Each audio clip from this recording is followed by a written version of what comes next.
Bonsoir à tous, ravi de vous retrouver dans Late and Smart, le talk du soir de Bismart consacré à l'actualité économique du jour. Au sommaire de cette émission, le luxe ne connaît pas la crise. Après LVMH qui enregistre une hausse de 30% de son chiffre d'affaires, le chiffre d'affaires de Kering lui aussi bondit au premier trimestre 2021, plus 25,8%, des chiffres qui donnent le tournis notamment en Asie. Nous essaierons d'analyser les facteurs de ce succès. Les startups françaises à la conquête de l'international après le spécialiste de l'assurance santé Alan, c'est aujourd'hui Blablacar qui réalise une levée de fonds de 115 millions de dollars pour étendre son offre au-delà des frontières européennes. Enfin, le passage à l'offensive de l'Europe sur les batteries. Alors que le secteur automobile fait face depuis plusieurs mois à des pénuries et des hausses de prix, les constructeurs disent stop à la dépendance à la Chine et à la perte de souveraineté.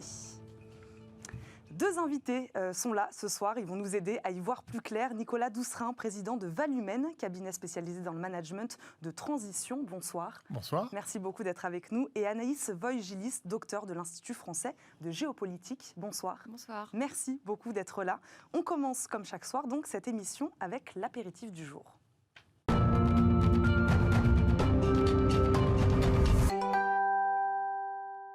Le luxe peut sabrer le champagne. Après les résultats exceptionnels du groupe LVMH publiés la semaine dernière, Kering enregistre lui aussi des résultats largement supérieurs aux attentes au premier trimestre 2021.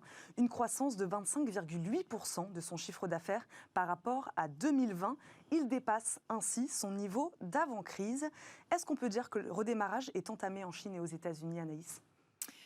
Oui, alors d'ailleurs, ce qui est très intéressant, c'est de souligner les différences de résultats que vous avez en fonction des continents, puisque l'Europe, dans les résultats de ces groupes, est plutôt à la traîne. Et d'ailleurs, c'est aussi intéressant de regarder les compositions sectorielles, puisqu'il n'y a pas exactement les mêmes rebonds en fonction des secteurs.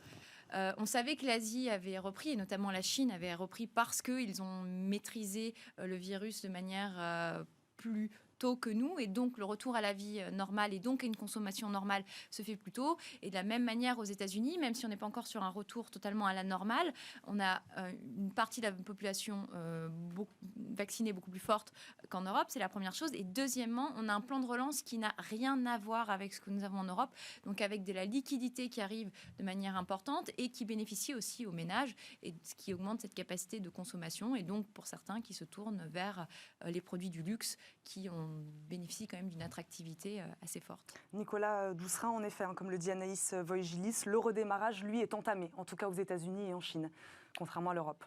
Oui, alors je rajouterais effectivement que par rapport à cette situation-ci, c'est qu'avec cette crise sanitaire et ce confinement total ou partiel sur l'ensemble des continents de la planète, on a aussi des foyers qui ont énormément finalement épargné dans beaucoup de domaines, qui ont d'abord parce qu'on est peu sortis. Toutes les activités, j'allais dire, tous les plaisirs de la vie, entre guillemets, ont été à l'arrêt, et le sont encore d'ailleurs dans beaucoup de pays aujourd'hui. On a accumulé de l'épargne, d'où l'explosion au premier trimestre 2021. On a accumulé finalement beaucoup d'épargne. D'une catégorie de personnes aisées. D'une catégorie finalement de foyers relativement aisés, ce qui est un vrai paradoxe et peut être choquant pour certains d'ailleurs, notamment pour les foyers les plus modestes qui, eux, ont toujours autant de mal à finir leur fin de mois. Mais cette accumulation d'épargne fait que, quand un pays se relance son activité, on le voit bien, et bien finalement, on reconsomme. Et comme on a cette envie finalement d'investir, de revivre tous ces moments et ces bons plaisirs de la vie, finalement, on réinvestit. Et c'est ce qui fait que ces grands groupes de luxe, aujourd'hui, se portent extrêmement bien. Anaïs Voïgilis, ce n'est pas le seul facteur non plus, cette accumulation d'épargne. Il y a aussi peut-être une stratégie, un positionnement qu'a réussi un grand groupe comme LVMH ou qu'a réussi un grand groupe comme Kering. Le positionnement, ils l'ont réussi depuis assez longtemps parce qu'il y a toute l'image et l'imaginaire qui est autour du luxe, et notamment de ces marques françaises, avec le fait que ça fait un peu rêver dans l'imaginaire. Et je pense qu'il y a aussi peut-être post-crise une évolution plus forte des modes de consommation, avec l'idée de plus en plus des consommateurs de se dire quitte à consommer, autant le faire sur quelque chose de haut de gamme, autant se faire plaisir plutôt que de dépenser dans beaucoup de produits mais qui n'offrent pas cette même satisfaction. Et puis il y a aussi tout le rêve qui est lié au sentiment d'accéder à quelque chose quand on peut s'offrir un produit d'une marque de luxe. Donc, c'est plusieurs éléments qui jouent et qui font qu'on en arrive à cette situation. Nicolas Doucerin, là-dessus, sur le savoir-faire, en effet, ce rayonnement français du luxe. Oui, d'abord, il faut s'en réjouir. On a la chance en France, on critique suffisamment, d'avoir 2 grands leaders du luxe. Il n'y a pas que, on pourrait citer Hermès également, qui est une marque fantastique, sans doute l'une des plus belles et la plus prestigieuse au monde. Mais on a, avant tout, à la tête de ces 2 grands groupes, on a 2 grands capitaines d'industrie, qui ont une vision, qui ont un projet entrepreneurial extrêmement fort depuis de nombreuses années, qui ont investi lourdement dans un positionnement, dans des marques à très forte valeur. Même si Kering, qui a sans doute opéré l'une des transformations les plus spectaculaires dans le monde de l'industrie, il faut se souvenir que Kering, c'est l'ancien PPR, Pinault Printemps Redoute. On parlait de la Redoute, de Pinault Bois et Matériaux, de Rexel, du Printemps. Et quand M. Pinault a décidé de basculer son groupe pour le transformer en un leader du luxe, pour aller concurrencer LVMH et Hermès, ça a été l'une des plus grandes transformations. Donc on a une vision, on a un projet, on a de l'ambition et des moyens. Et aujourd'hui, ils tirent tout simplement les fruits de leur investissement, de leur stratégie. Et c'est une grande nouvelle pour la France. Nicolas Doucerin, on n'a pas parlé aussi de l'impact du digital. Le tournant digital, ils ont su le prendre, ces grands groupes, également. Alors, pas tout à fait. Dites-nous. Pas tout à fait, parce qu'ils sont encore très, très en retard sur le sujet. Alors, ils se sont nettement améliorés.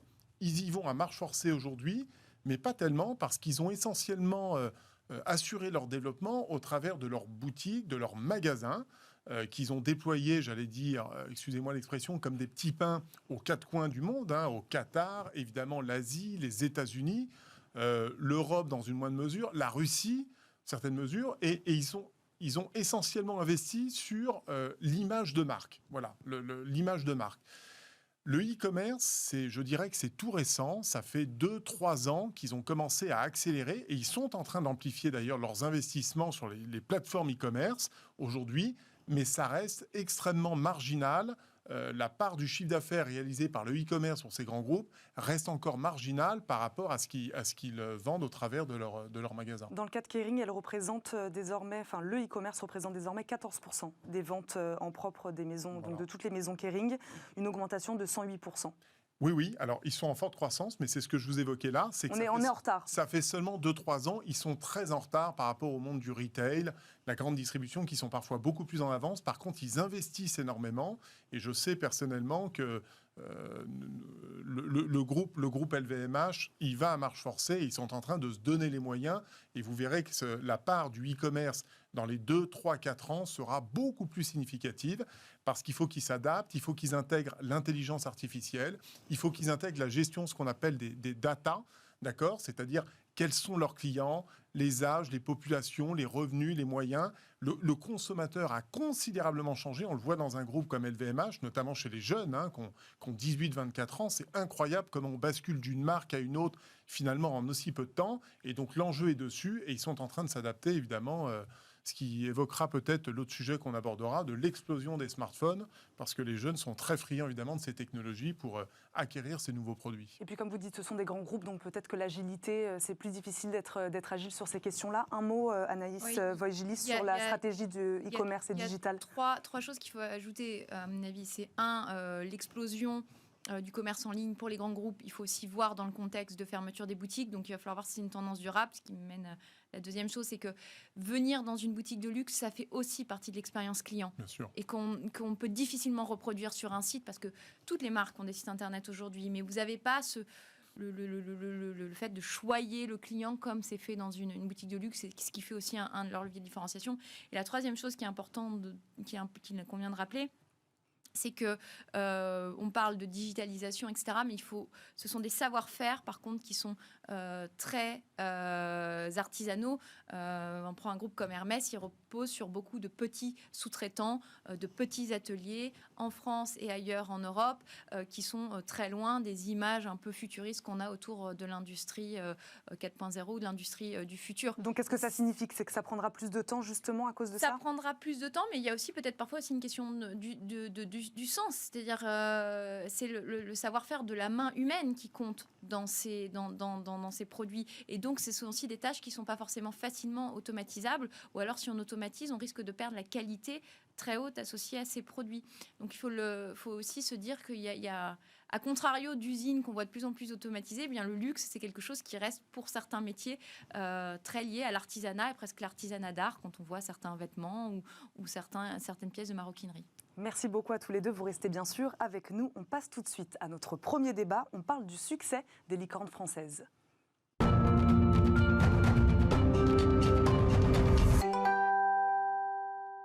Après la start-up d'assurance santé Alan et sa levée de fonds de 185 millions d'euros, c'est une deuxième start-up française qui annonce aujourd'hui une levée de près de 100 millions d'euros, Blablacar. L'occasion de revenir avec nos deux invités sur le succès de ces deux licornes Cocorico et de leur projet d'expansion à l'international.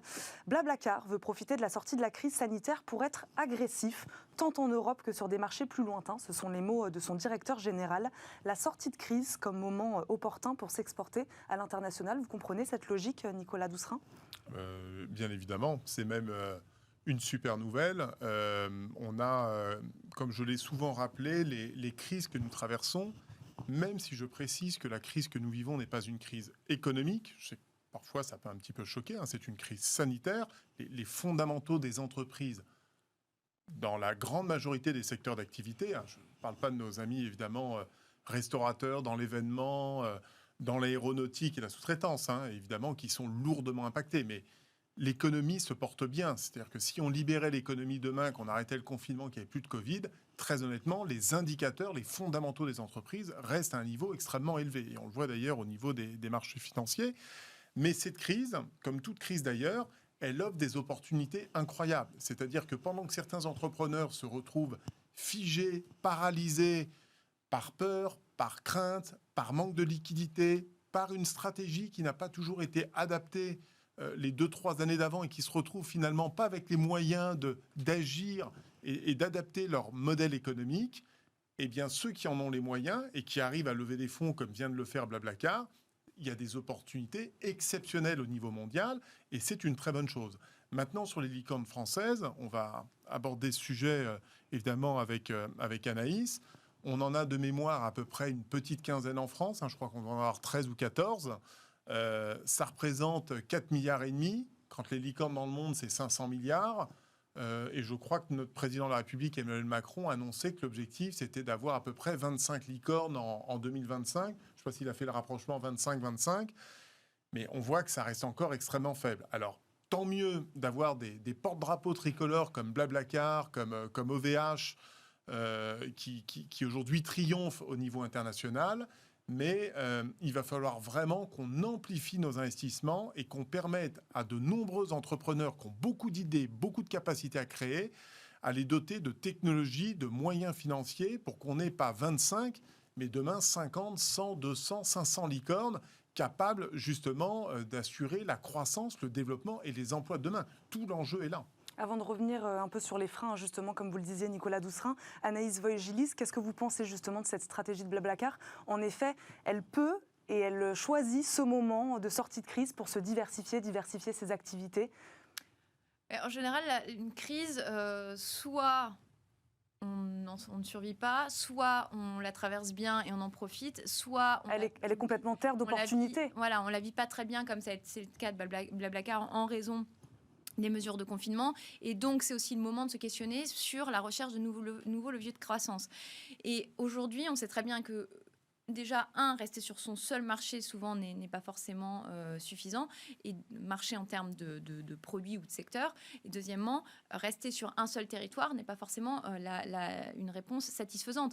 Et que tout l'enjeu pour les entreprises françaises, qu'on soit dans une activité de service ou dans une activité industrielle, c'est justement d'arriver à se projeter à l'international, d'aller sur de nouveaux marchés, et notamment des marchés émergents, et de ne pas se limiter aux seules frontières françaises ou européennes, comme on a tendance à à l'imaginer. Et aujourd'hui, on parle. Alors, je déteste quand on se donne des objectifs de chiffres, comme on fait ça pour les licornes, on veut faire la même chose pour les ETI. C'est un petit peu absurde parce que c'est pas en disant tiens, on veut X milliers qu'on va l'avoir si on s'attaque pas aux fondamentaux de pourquoi on en a pas plus. Et comme le disait Nicolas, c'est un enjeu aussi de souveraineté. À l'époque où tout le monde parle de souveraineté, parce qu'aujourd'hui, sur un certain nombre de secteurs émergents, on se rend compte qu'on n'a pas d'entreprises, parce que ces licornes sont les entreprises numériques, on n'a pas d'entreprises capables de rivaliser avec les géants américains ou les géants asiatiques qui sont en train d'émerger ou qui sont déjà présents dans certains secteurs. Donc, si on veut vraiment devenir souverain, il faut aussi qu'on développe nos entreprises dans ces secteurs, des entreprises françaises ou européennes.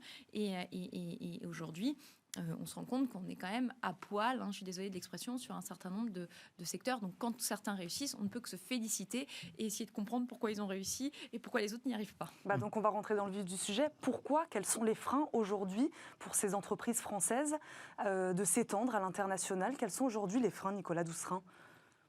Les freins, ils sont nombreux, ils sont culturels en France. On est dans une culture en France où on sait créer des auto-entrepreneurs. On a des TPE, moins de 10 salariés, on a des PME. Voilà. On est dans l'un des rares pays au monde où plus on embauche, plus on crée d'emplois, plus on augmente les salaires, plus on paye de charges sociales de manière relative et absolue. Donc, plus on a une fiscalité au niveau de l'entreprise est impactante. Alors ça date pas d'aujourd'hui, ça fait 30 ans, mais c'est inexorable. Je cite toujours un chiffre qui va choquer. J'ai un père qui est né en 49, pardon. Quand il a travaillé son premier bulletin de salaire qui m'a ressorti il y a encore quelques années, il faut savoir que sur un bulletin de salaire, entre le brut et le net, il y avait 5,2% de prélèvement. C'est 23% aujourd'hui pour un salarié. Il y avait 17% de charges patronales. On est entre 45 et 50% aujourd'hui. Donc, vous voyez bien que tout ça, cet alourdissement de la fiscalité, d'abord a rendu les chefs d'entreprise, globalement, extrêmement prudents, avec, finalement, au lieu d'avoir un système fiscal qui soit incitatif, on a mis en place un système fiscal qui décourage plus qu'il n'encourage. Ça, c'est la première raison. Vous les trouvez prudents, frileux, les entrepreneurs français ? On ne dirait pas. Ou alors, en tout cas, ils créent des entreprises, c'est peut-être après, au moment du développement, que ça devient plus compliqué. Alors, je pense qu'on est les champions du monde dans la création d'entreprises, dans notre capacité à innover, à créer. D'ailleurs, les Américains l'ont très bien compris. Ils viennent absorber, pomper nos meilleurs talents dans toutes nos plus grandes écoles, que ce soit Google, Facebook. Ils sont ici, à Issy-les-Moulineaux, à quelques kilomètres de là, le centre de recherche étudiant. On vient prendre nos mathématiciens, nos ingénieurs, et rapidement. Ce qu'on a du mal à faire en France, c'est à donner de la vision sur du moyen-long terme. C'est-à-dire qu'on a beaucoup d'entrepreneurs qui créent, qui réussissent rapidement et qui, au bout de 5 ans, cèdent à des fonds d'investissement, à des industriels. Mais on a peu d'entrepreneurs, finalement, qui ont une vision à 10 ans, 15 ans, 20 ans et qui vont s'inscrire sur la durée. Et donc, assez rapidement, on perd cette énergie. C'est ce qui fait que depuis 20-25 ans, on a du mal à citer 10 leaders qui ont été créés, comme on peut l'avoir aux États-Unis avec des Twitter, des Facebook, des Google, des Amazon ou des entreprises en Chine comme Alibaba. Voilà. En France, et puis, alors, on va citer vente privée, on va citer quelques acteurs communs, mais honnêtement, on a du mal à les trouver aujourd'hui. Donc, il faut avoir une fiscalité qui soit rassurante et pas des changements tous les 5 ans, si vous voyez ce que je veux dire, de gouvernement qui change d'un système à un autre. On le voit de ce point de vue-là. Il faut redonner de la visibilité aux entrepreneurs. Il faut donner de la liquidité, c'est-à-dire il faut qu'on ait absolument des investisseurs derrière qui financent. Les Américains acceptent plus facilement de mettre parfois des dizaines, des centaines de millions d'euros dans des entreprises qui perdent de l'argent, mais qui, au final, vont gagner. Amazon a perdu de l'argent pendant des années. Tesla, il y a encore 2 ans, perdait encore énormément d'argent. Et aujourd'hui, on voit Tesla, c'est un constructeur qui pèse plus que les 10 constructeurs mondiaux cumulés. Je veux dire, et ça, c'est parce qu'ils ont une vision qui s'inscrit beaucoup plus sur la durée qu'on ne l'a en France. Aujourd'hui, il faut donner ça. Et puis, le dernier indicateur qui est essentiel, c'est la confiance. C'est-à-dire que pour investir et s'inscrire sur la durée, c'est comme dans un foyer, c'est comme nous à titre personnel, on a besoin d'être rassuré, d'avoir de la visibilité et d'être en confiance. Et ça, bon, c'est tous les petits ingrédients qu'il faut bâtir au quotidien pour arriver à créer cet écosystème extrêmement favorable. Anaïs Voigilis, sur ce constat que fait Nicolas Doucerin, vous êtes d'accord sur le poids de la fiscalité qui empêcherait beaucoup d'entrepreneurs aujourd'hui de réussir, ou en tout cas de rester en France? Alors, la fiscalité, c'est un vrai problème en France. Je ne sais pas si le problème, c'est son poids. En tout cas, c'est son inefficacité qui fait qu'aujourd'hui, plus personne... tout le monde trouve qu'on est dans une situation assez paradoxale. Hein. Le consentement à l'impôt, c'est quand même un principe assez fort dans le droit constitutionnel. Et on est dans une situation où plus personne n'a envie de consentir à l'impôt parce que tout le monde le trouve injuste et inefficace, que ce soit les citoyens, les entreprises, avec des ruptures d'égalité entre des entreprises qui sont ancrées dans leur territoire, qui n'ont pas les moyens de contourner l'imposition, et des grands groupes, notamment les GAFAM, qui arrivent par des jeux de fiscalité intra-européenne à ne presque pas payer d'impôts. Mais au constat de Nicolas, j'ajouterais 3 choses. Premièrement, il y a un sujet quand même taille de marché. Pourquoi beaucoup d'entreprises, beaucoup de start-up, quand elles se lancent, se tournent vers les États-Unis, c'est qu'il y a un marché unifié avec plusieurs dizaines de millions de consommateurs que nous n'avons pas en Europe. On n'a pas de marché unifié, la taille du marché français n'est pas forcément suffisante. La deuxième chose, c'est une question de salaire. Quand on regarde combien sont payés des ingénieurs dans des entreprises françaises versus ce qui peut être donné dans des entreprises américaines, notamment Tesla, Google, qui ont été citées, il n'y a rien de comparable. Et je comprends que ces entreprises puissent faire plus briller les yeux que des entreprises qui, en plus, sont souvent touchées de lourdeurs administratives en France. C'est un phénomène qui touche nos grands groupes. La troisième chose qui me semble importante de préciser, là, je connais mieux le secteur de l'industrie que le secteur des services, mais il y a vraiment un sujet d'aversion au risque en France et de disponibilité des capitaux quand les entreprises se lancent. Là, on parle de Blablacar. Blablacar, c'est déjà une réussite. Donc, les investisseurs sont plutôt dans un phénomène de confiance et vont donner facilement des moyens financiers à ces entreprises. Le problème, c'est pour ceux qui démarrent ? C'est ceux qui démarrent quand ils sont dans la phase d'amorçage, dans la pré-industrialisation. Il y a beaucoup d'entreprises qui ont des idées révolutionnaires et qui ne trouvent pas 1 euro parce que il n'y a pas la confiance des investisseurs, il y a des doutes, etc. Ce qui conduit parfois à vendre ces innovations, soit un fonds d'investissement, soit une grande entreprise, mais qui ne va pas avoir l'agilité qu'aurait une start-up. Et donc, on se retrouve avec des choses qui seraient de nature à bouleverser certains marchés qui ne peuvent pas se développer parce qu'elles n'ont pas les moyens, parce qu'elles ne sont pas suivies par les acteurs bancaires qui ont une faible connaissance des besoins de ces entreprises, parce qu'il y a une réticence des acteurs publics sur le sujet, parfois une méconnaissance, et parce que les industriels investissent encore assez peu dans les startups, qu'elles soient de développement d'applications industrielles ou d'applications de services qui pourraient servir les industriels. Anaïs Voigilis, on va quand même dans le bon sens. L'écosystème des investisseurs aujourd'hui, il a changé. Un chiffre, en 2020, les startups françaises ont levé 5,4 milliards d'euros, un montant en hausse de 7%, selon le dernier baromètre du cabinet de conseil EY. C'est une bonne nouvelle, on va dans le bon sens. Oui, mais on peut toujours se réjouir des bonnes nouvelles quand elles arrivent 20 ans après nos petits camarades. Aujourd'hui, le problème critique de la France et plus largement de l'Europe, c'est qu'on s'est reposé sur nos situations de rente et on n'a pas investi assez tôt dans les technologies d'avenir. Technologies qui sont en train d'émerger, que ce soit le véhicule électrique, l'hydrogène, le véhicule autonome, etc., ce ne sont pas des technologies maîtrisées par des entreprises françaises ou européennes. Donc on peut bien se réveiller, mais il va falloir aller investir dans les technologies qui sont les technologies post-technologies, les technologies que je viens de citer qui ne sont pas encore matures. On peut se féliciter d'avoir de l'argent, mais si on ne l'a pas à l'instant où on a eu besoin de faire, c'est trop tard. Voilà, on a un retard de train technologique. Donc, on se rattrape là-dessus, mais il va falloir mettre un coup d'accélérateur et aller encore plus et arrêter avec cette aversion au risque. C'est normal de se planter, c'est normal de perdre de l'argent. Toutes les startups ne peuvent pas réussir. Mais si on veut transformer notre société, si on veut réussir le pari de retrouver une souveraineté européenne, qu'elle soit numérique ou industrielle, il faut mettre les moyens. Et les moyens, c'est un jeu collectif. C'est pas seulement le secteur public, c'est aussi le secteur privé. Il faut qu'on y croie tous. Il faut qu'on croie tous à notre avenir, finalement. Nicolas Doucerin, vous êtes d'accord avec ça? Il y a un vrai problème d'investissement en France aujourd'hui. Nos entreprises ne sont pas assez aidées, que ce soit des aides d'État ou des aides privées. Oui, mais de toute façon, je connais bien le sujet. Moi, je suis un entrepreneur depuis toujours. J'ai connu beaucoup de... Vous avez rencontré ces difficultés-là? J'ai rencontré ces difficultés-là. Je rappelle que j'ai une entreprise qui a fait une croissance à 2 chiffres pendant 10 ans. J'ai été amené lors de la faillite de Lehman Brothers, qui était une vraie crise économique et financière, puis économique. En 2008-2009, j'ai été amené à mettre en redressement judiciaire mon entreprise. Nous avons réussi à sauver l'entreprise en mettant en place, en faisant valider par le tribunal de commerce un plan de continuation. Et je me souviens très bien à l'époque, j'avais réussi à à accumuler à nouveau 500 000 euros de trésorerie pour ma petite PME. Et quand vous déposez le bilan, vous êtes géré par l'une des deux banques qui gèrent les entreprises qui sont en redressement judiciaire. C'est la banque Thémis ou Delubac. Moi, j'étais chez Delubac à l'époque. Et je voulais sortir de cette image de Delubac parce que l'entreprise avait retrouvé le chemin de la croissance. On l'avait sauvé et restructuré. J'avais accumulé 500 000 euros de trésorerie et j'ai voulu m'ouvrir. J'ai consulté les 9 banques françaises pour aller ouvrir un compte bancaire et déposer 500 000 euros sur le compte bancaire et refonctionner avec mon entreprise. Vous savez qu'en 2009, ça a été impossible. Tout m'a été refusé. Et c'est exactement ce qu'explique Anaïs, c'est que autant aux États-Unis, quand vous n'êtes pas planté, quand vous n'avez pas connu un échec, on va avoir du mal à vous financer, parce qu'on se dit ce chef d'entreprise, il est trop sûr de lui, il a trop confiance, il n'a jamais connu l'échec, et on va éviter que ça se produise avec nous.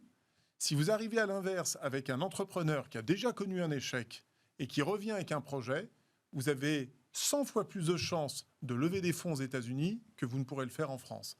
Parce qu'en France, on n'aime pas le risque, c'est même pire que ça, c'est qu'on vous fait culpabiliser. Et cette notion-là, il faut changer les mentalités, mais malheureusement, ça prend beaucoup de temps, parce que ça commence dès la maternelle, d'accord ? Ça commence dès l'éducation de nos jeunes, ça commence dans l'enseignement supérieur, c'est au niveau des startups, c'est au niveau de nos hommes et femmes politiques. Il faut inverser toute cette tendance. C'est aussi pour ça qu'on essaye d'être sur les plateaux et d'envoyer ce message extrêmement optimiste.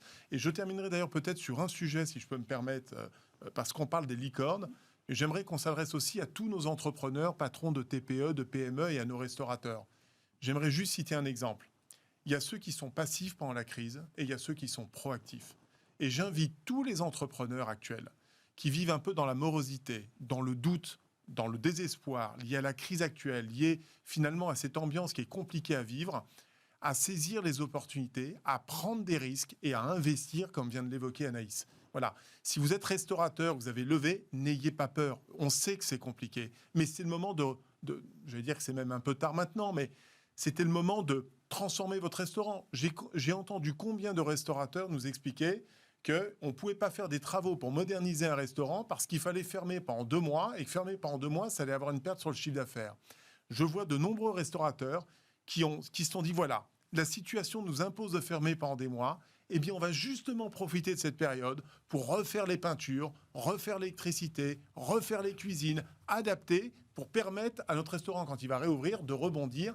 C'est ça, prendre des risques, et c'est ça qu'on doit absolument poursuivre et amplifier au niveau de tout le pays. Le message est passé, inciter les entrepreneurs à prendre des risques. Anaïs Wolgili, je voudrais qu'on revienne sur ce que vous disiez sur ces secteurs d'avenir, comme la transition écologique par exemple. Même là-dessus, nous sommes en retard.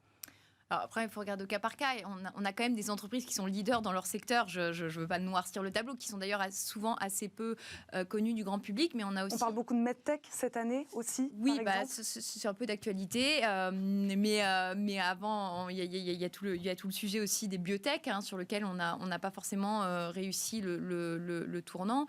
Mais on a aussi des cas d'entreprises, en tout cas de jeunes entrepreneurs qui ont développé des technologies d'avenir et qui ont échoué parce qu'ils n'ont pas trouvé les moyens au moment critique.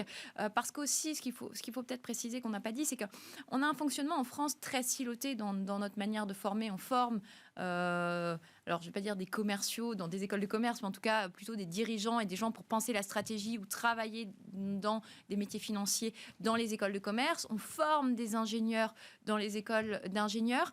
Et on forme des chercheurs en sciences sociales comme moi à l'université, mais on n'a pas forcément d'interconnexion entre ces mondes. Et ça, on le retrouve quand on regarde des entreprises, et notamment des entreprises qui vont mal. On retrouve ce fonctionnement en silo. La production s'occupe de la production et ne communique pas forcément avec le commerce. Et le commerce ne communique pas avec la production, donc vend des trucs que la prod ne peut pas faire malheureusement, ou dans des délais qu'elle ne peut pas tenir quand ça va vraiment mal. Et donc, l'une des réponses, c'est aussi arriver à désiloter ce fonctionnement pour donner les connaissances aux jeunes porteurs de projets, à la fois sur la faisabilité technique de leurs produits. Alors souvent, on a beaucoup d'ingénieurs, mais aussi avoir la connaissance pour être capable de discuter avec des investisseurs. Parce que souvent, ils ont un super produit, mais ils n'ont pas forcément le discours qui va séduire un investisseur qui, finalement, ce qui l'intéresse va être plutôt la rentabilité des débouchés marchés que l'aspect révolutionnaire du produit. Donc, il y a cette... Mais vous parlez d'un accompagnement faible à l'heure où on parle quand même de concours de start-up, d'incubateurs. On a l'impression qu'il se passe quand même beaucoup de choses en France, notamment des initiatives lancées par l'État, par les pouvoirs publics.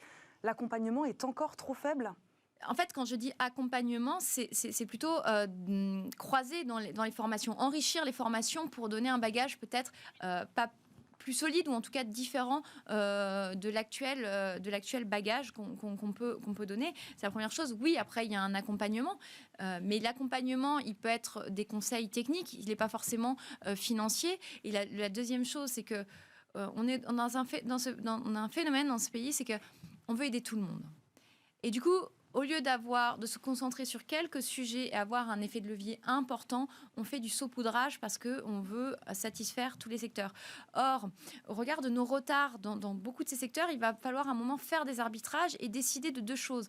Les secteurs qu'on juge nécessaires pour notre souveraineté et donc il faut maintenir ou développer, et les secteurs sur lesquels on a déjà une avance stratégique et sur lesquels il va falloir travailler à se développer, à renforcer nos positions et éventuellement quelques endroits où on veut se développer parce qu'on a des compétences clés ou autre. Ce sera peut-être l'objectif du plan de relance. Mais on ne peut pas tout faire. Et aider, faire des concours de start-up, c'est bien, mais ce dont les gens ont besoin, c'est les bons sous, la bonne capacité industrialisée au bon moment. Encore une fois, donner des sous à des gens qui vont bien, l'effet de retomber sur l'économie est très faible.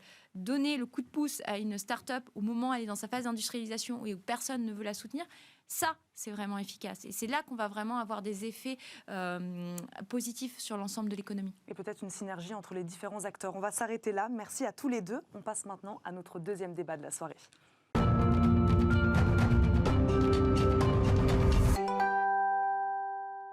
Notre deuxième débat ce soir sera consacré à la course contre la montre des batteries. Où en sont la France et l'Europe alors que le secteur de l'automobile bascule dans le tout électrique? La dépendance à la Chine sur les composants électroniques et les batteries pose question. L'Europe se réveille un peu. Les constructeurs ont annoncé de nombreux projets d'usines de batteries. Mi-mars, c'est le géant allemand Volkswagen qui a promis 6 gigafactories en Europe dans les prochaines années. Alors comment en est-on arrivé là et le secteur réussira-t-il à relever le défi? Nous allons poser ces questions à nos invités. Première question, comment les perspectives industrielles du secteur se sont-elles dégradées à ce point, Anaïs Vogilis? Alors, c'est une vaste question. Il y a plusieurs choses. En fait, aujourd'hui, on se concentre beaucoup sur le sujet des batteries parce que, en fait, par rapport à un véhicule thermique, la batterie dans un véhicule électrique est l'une des pièces majeures, en tout cas sur le sujet chaîne de valeur du produit. On s'est rendu compte qu'on avait une situation de dépendance là-dessus et donc, il y a une volonté aujourd'hui de développer des gigafactories. Moi, ce qui me pose problème là-dedans...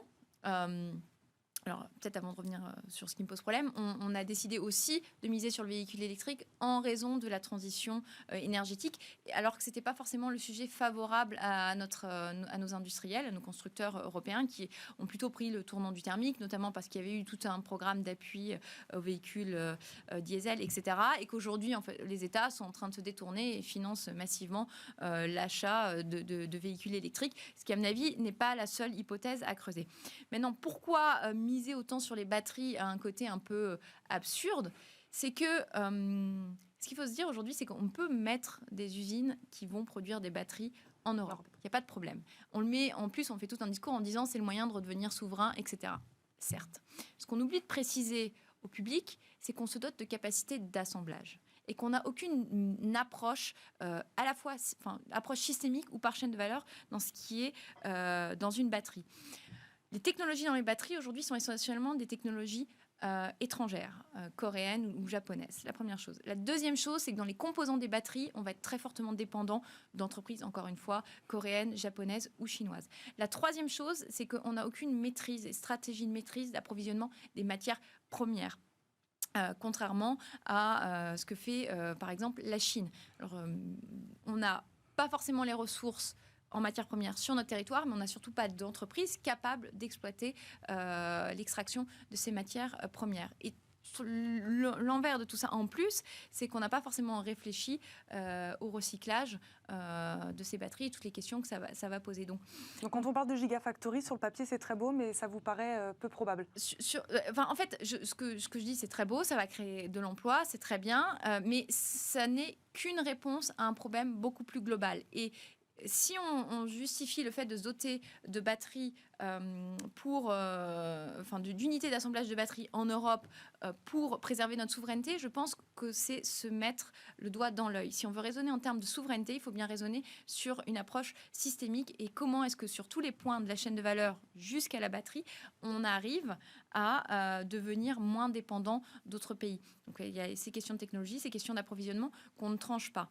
L'autre chose qu'on ne dit pas là-dedans, c'est que nos constructeurs automobiles ont quand même un retard dans le sujet du véhicule électrique et que finalement les Asiatiques sont plutôt en pointe et que pourquoi ce retard, Anaïs? Pourquoi ce retard? Parce que les industriels européens n'ont pas pris le tournant suffisamment tôt, parce qu'on n'a pas aussi peut-être réfléchi encore une fois de manière systémique. L'Asie, notamment la Chine, a poussé au développement du véhicule électrique parce qu'elle a vu que c'était la technologie qui allait arriver sur le marché, le nouveau sujet. Deuxièmement, il y a un gros sujet de pollution en Chine et que c'était l'un des moyens de répondre à ça. Et troisièmement, ils se sont dotés des infrastructures aussi pour faciliter la vente du véhicule électrique. En Europe, notamment en France, on est... Maintenant, ça va mieux, mais on a été longtemps à la traîne en termes d'infrastructures. Donc finalement, les constructeurs étaient un peu dans l'idée il faut développer sur ce secteur, mais en même temps, on ne se dote pas des infrastructures pour encourager le consommateur à aller vers ça. Et aujourd'hui, on est en train de subventionner autant qu'on veut ce sujet. C'est l'acquisition de véhicules électriques. C'est un soutien à la demande. Par contre, j'aimerais bien qu'on calcule le retour sur investissement là-dedans en termes d'emploi pour la France et plus largement pour l'Europe, parce que je pense qu'on subventionne très largement des entreprises étrangères à travers ça, et surtout des sites de production qui ne sont pas en Europe. Nicolas Doufrin, c'est vraiment cette crise qui a mis en exergue le fait qu'on a abandonné l'industrie en France, en Europe, qu'on a laissé des pans entiers de notre industrie de côté. C'est cette crise qui a mis ça en exergue? Alors, le problème industriel de la France, il date d'il y a bien plus longtemps, puisqu'on a détruit à peu près 2 millions d'emplois au cours des 20 dernières années. On avait l'air de l'avoir accepté.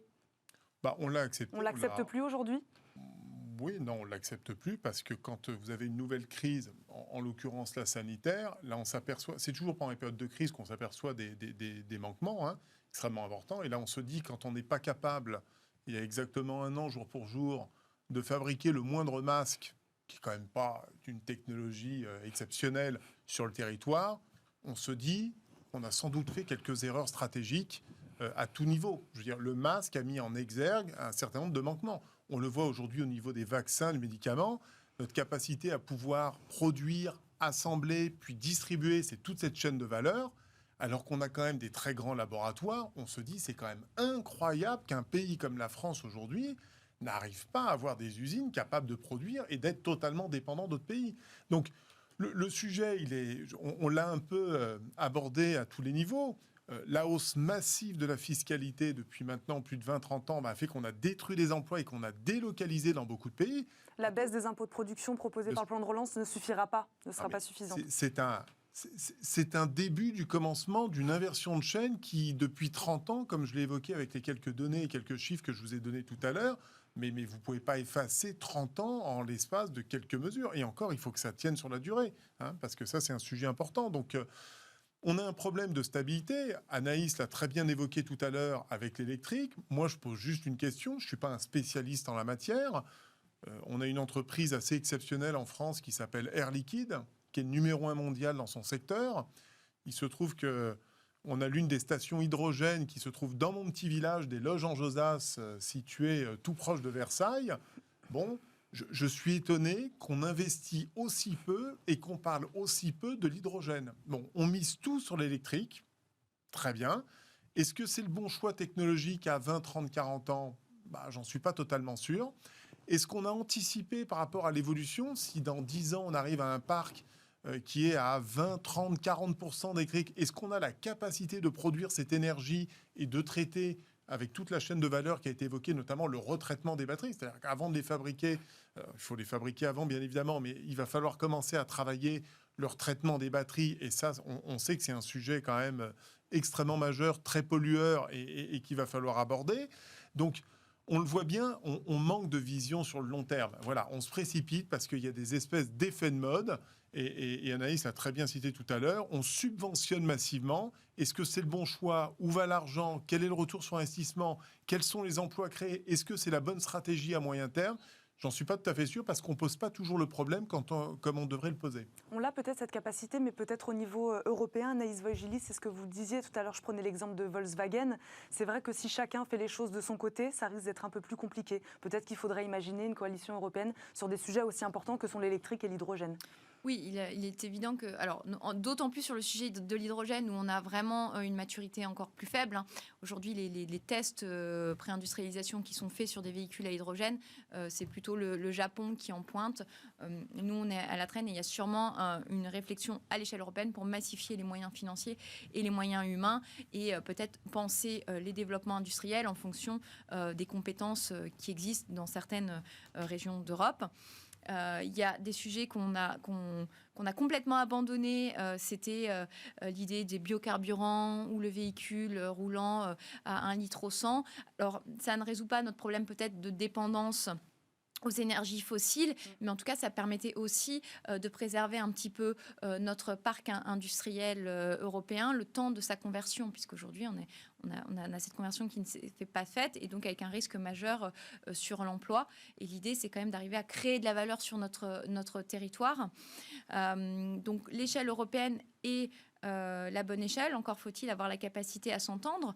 Et l'autre chose, c'est je trouve qu'il y a un exemple dans le véhicule électrique qui est très intéressant, dont on a un peu parlé au début sur un autre sujet et dont on parle beaucoup, c'est l'exemple de Tesla, qui est vraiment le seul groupe aujourd'hui dans l'automobile qui a cette approche systémique d'essayer de sortir de la dépendance à l'égard des pays asiatiques. Hein. C'est d'ailleurs Tesla qui a lancé cette idée de construire les gigafactories, qui a été le moteur là-dedans, qui a implanté qui va implanter une usine à côté de Berlin, mais qui réfléchit aussi à sortir de cette dépendance sur les approvisionnements en matières premières, comme je vous le disais, qui réfléchit à sortir de sa dépendance sur les composants clés que sont les microprocesseurs, par exemple, et qui réfléchit aussi au sujet du recyclage et de sa maîtrise de la production. Donc c'est une approche très intégrée et qui va à l'encontre de toutes les stratégies qu'on prône depuis les années 80, c'est-à-dire que les groupes doivent se recentrer sur leurs activités cœur de métier. Là, on est vraiment sur un groupe qui essaye d'intégrer l'ensemble de la chaîne de valeur pour sortir de cette dépendance et maîtriser son flux de production. Et je pense que c'est un bon exemple.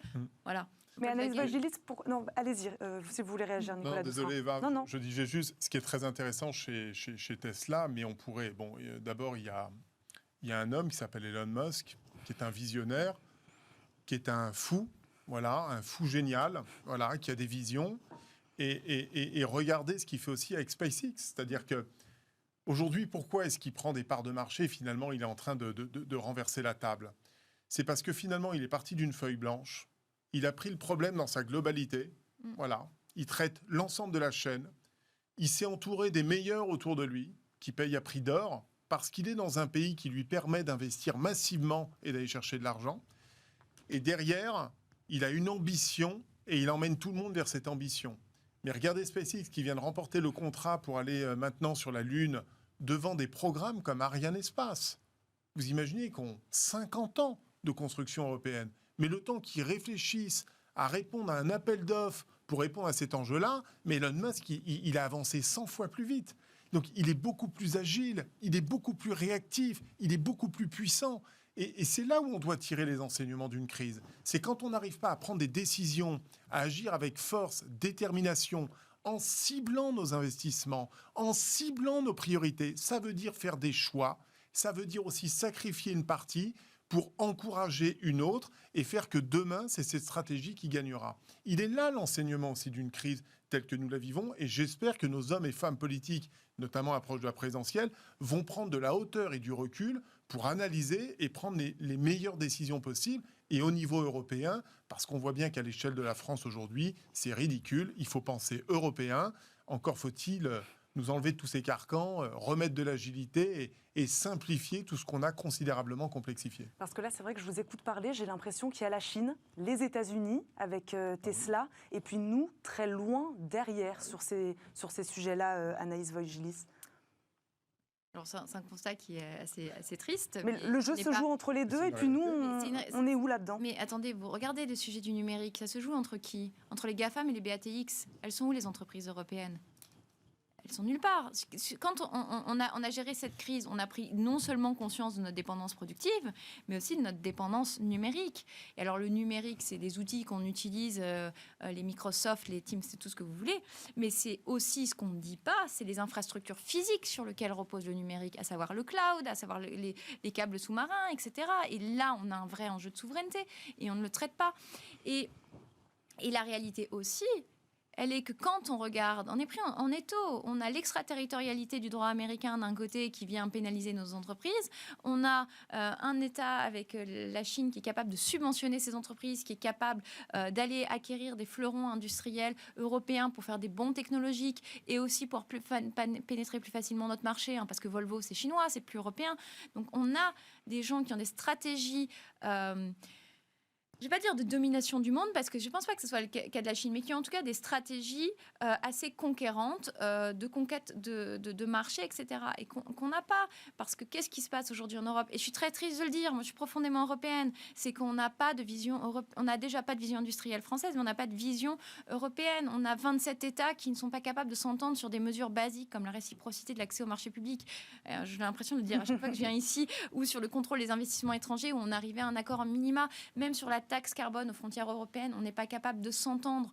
Donc, c'est triste comme constat, ça ne veut pas dire qu'on ne peut pas rebondir.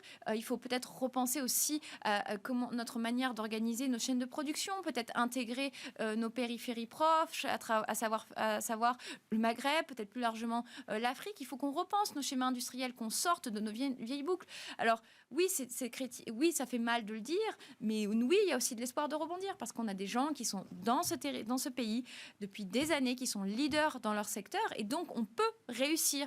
Mais il faut arrêter de suivre des tendances qui nuisent à notre industrie. En fait, le problème du véhicule électrique, je suis absolument pour la transition énergétique. Je suis vraiment de ma génération. On se rend compte du mur environnemental qui arrive.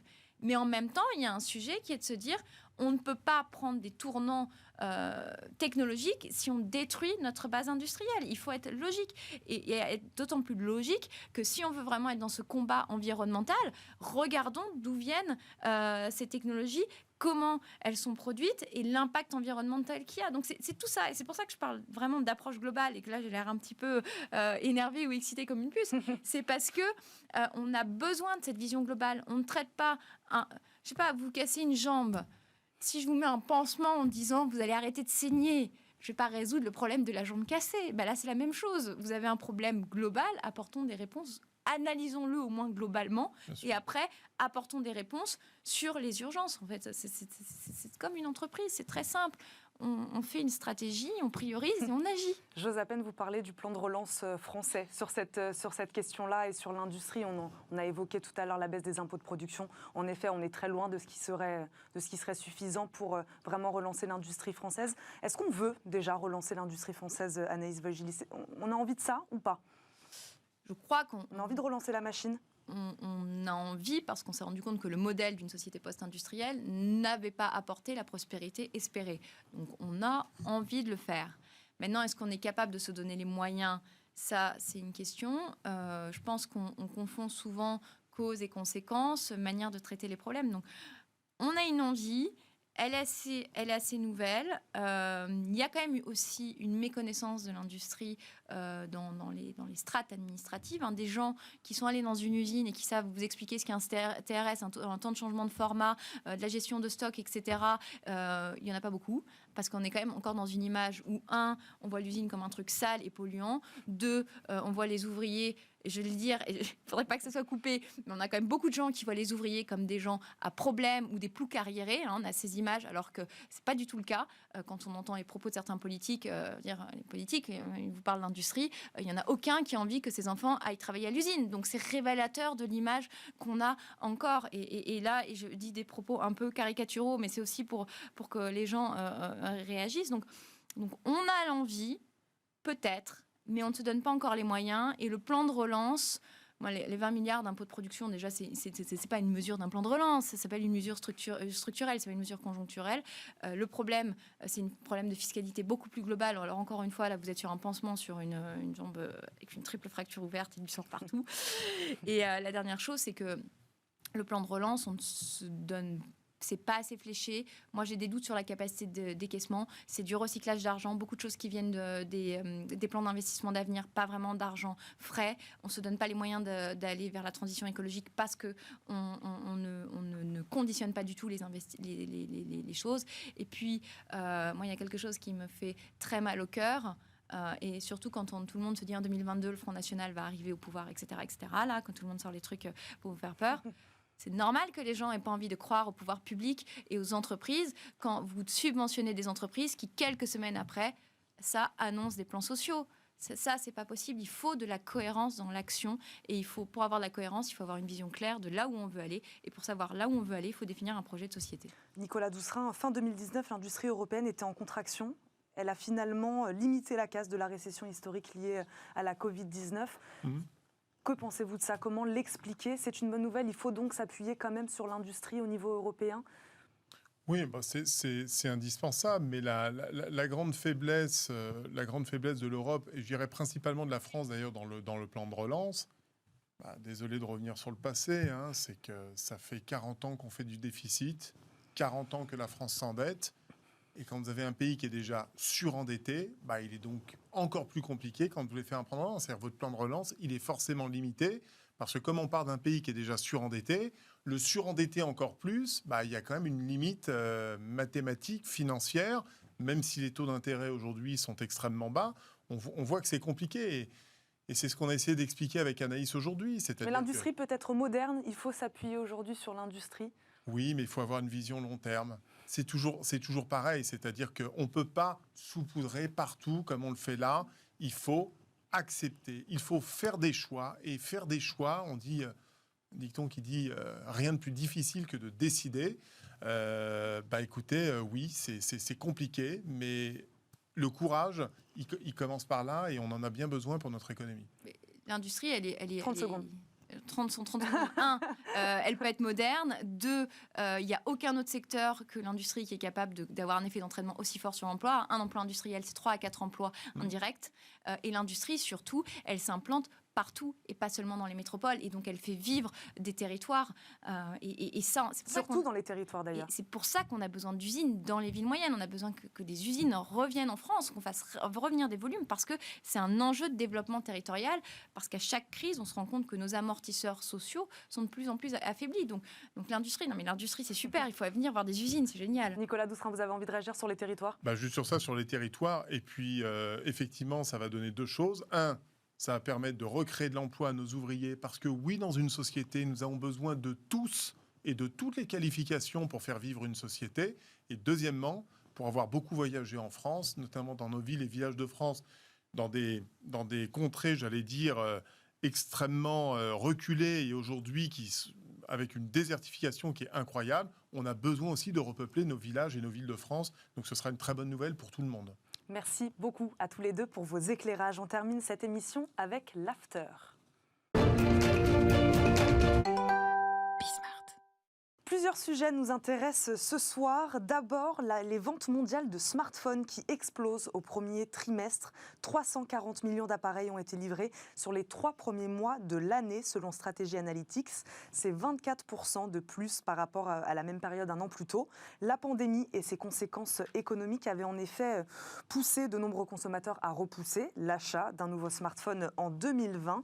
Est-ce que le phénomène de rattrapage est-il le seul facteur de cette explosion, selon vous, Nicolas Doucerin ? C'est juste parce qu'on a attendu, on ne s'en est pas acheté en 2020, c'est pour ça que les ventes explosent aujourd'hui? Alors, phénomène de rattrapage, bon, sans doute, vraisemblablement. Maintenant, il suffit d'aller dans n'importe quelle rue, et notamment auprès de notre jeunesse, de tous, hein. Je trouve qu'on est un peu trop sur nos smartphones, voilà, personnellement, et notamment nos jeunes et nos très jeunes aujourd'hui. Je pense que c'est un vrai sujet de société d'ailleurs à traiter. C'est-à-dire que la technologie, c'est très bien. Ça donne un accès incroyable. On peut, avec son smartphone, acheter n'importe quel produit dans le monde entier. On en parlait tout à l'heure au travers des plateformes e-commerce. On peut dialoguer, on peut s'envoyer des messages. On peut, lorsqu'on est isolé, faire des FaceTime, des visios, des webinaires, se voir physiquement et finalement rompre un petit peu la solitude. Mais le smartphone a aussi un côté, je trouve, assez dangereux sur la société. J'allais dire une forme d'addiction. Je pense qu'on peut l'employer comme ça. Et j'aimerais bien d'ailleurs avoir l'avis d'Anaïs sur le sujet, de cette jeune génération qui Addict au passe smartphone, Anaïs beaucoup de temps. Je crois qu'on Voigilis. passe en moyenne entre 5 et 7 heures par jour sur le smartphone, Anaïs. Oui, mais alors ça, c'est assez injuste déjà. Je vais dire que si je suis trop sur mon téléphone, c'est la faute de mes clients et qui me posent trop de questions. Donc ça, premièrement, ce n'est pas de ma faute. Non, plus sérieusement, il y a des choses qui sont alors assez intéressantes à regarder sur les smartphones et le phénomène d'addiction, notamment autour des réseaux sociaux, avec le fait que en fait, les gens veulent aussi beaucoup exister à travers les réseaux sociaux et toutes les applications qui sont aujourd'hui disponibles sur les smartphones, que ce soit Instagram, Facebook, Snapchat, etc. Et l'addiction qui devient aussi de ces sujets de like, d'être aimé, et qui sont un peu comme en fait, on parle d'addiction parce que ça crée dans le cerveau les mêmes effets que quand vous prenez certaines drogues. Là où ça m'inquiète un peu plus, c'est que on se rend compte de tout le paradoxe qu'il y a aussi à vouloir avoir une consommation plus sobre, etc. Parce que ce qui serait intéressant de regarder, c'est dans ces moments-là, depuis le début de l'année, quelles ont été les sorties de nouveaux modèles de téléphone. Par exemple, je sais que Apple a sorti son iPhone 12, qui a amené un certain nombre de personnes à renouveler leur téléphone à ce moment-là. La 5G peut-être peut La aussi 5G expliquer aussi, ce chiffre d'explosion des smartphones, les produits 5G. Voilà. Mais c'est tout le paradoxe que pose aussi la 5G, hein, au-delà des bénéfices qu'on peut voir sur le sujet industriel, pour l'industrie, c'est qu'on se rend compte que, on dit qu'on doit être plus sobre, on dit qu'on doit ralentir notre phénomène de consommation, moins polluer, et en même temps, on est sur un rythme effréné de changement de technologie, de renouvellement, avec des capacités de retraitement des déchets de toute cette électronique qui sont pas si évidents que ça.